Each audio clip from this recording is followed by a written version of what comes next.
झूठ फरेब की राजनीति करने वाली कांग्रेस सीएसडीएस के फर्जी डेटा के जरिए देश की संस्थाओं को बदनाम कर रही थी, लेकिन जब सीएसडीएस से जुड़े संजय कुमार से सबूत मांगे गए तो संजय ने ट्वीट डिलीट कर दिया।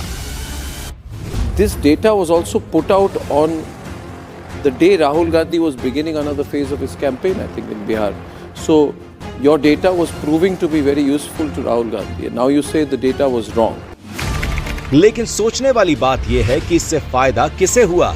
सही समझे आप, अपनी राजनीति का उल्लू सीधा करने वाली कांग्रेस को।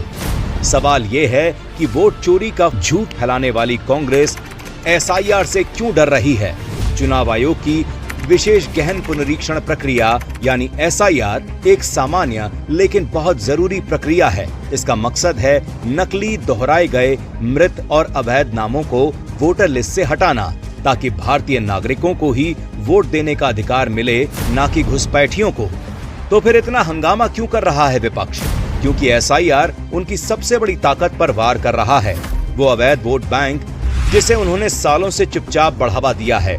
सिर्फ बिहार में ही 65 लाख फर्जी नाम हटाए गए हैं और 11,000 से ज्यादा वोटर लापता पाए गए हैं, जिनमें से कई अवैध प्रवासी हो सकते हैं।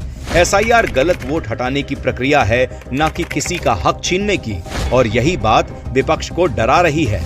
सीधी बात यह है कि एसआईआर राजनीति का हिस्सा नहीं है, ये तो एक सामान्य प्रक्रिया है जो हमेशा से होती रही है, जो पहले भी हो चुकी है।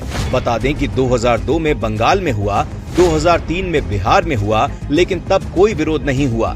तो अब इतना बवाल क्यों? क्योंकि अब एसआईआर सीधे विपक्ष के घुसपैठिया वोट बैंक को खत्म कर रहा है। एक साफ और सटीक वोटर लिस्ट ही सच्चे लोकतंत्र की बुनियाद होती है। एसआईआर समस्या नहीं है, समाधान है, और यही वजह है कि विपक्ष की नींव हिल रही है, क्योंकि एसआईआर ने उनके नकली सहारे छीन लिए हैं।